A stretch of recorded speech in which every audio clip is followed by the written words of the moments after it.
ganito sila noon. Ganyan sila noon. At ganito sila noon.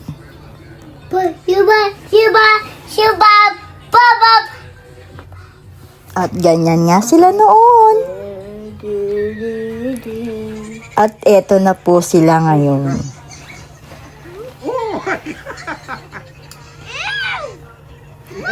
Time flies. Sarap lang panoorin. Pero lahat ng bagay magbabago. Lalaki sila.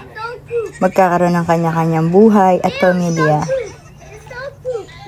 Ang mahalaga,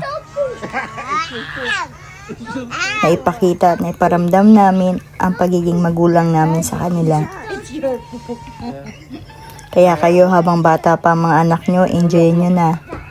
Dahil darating ang panahon, magkakaroon na sila ng kanya-kanya nilang buhay, kanya-kanyang lakad, kanya-kanyang priorities. It's a bricks po.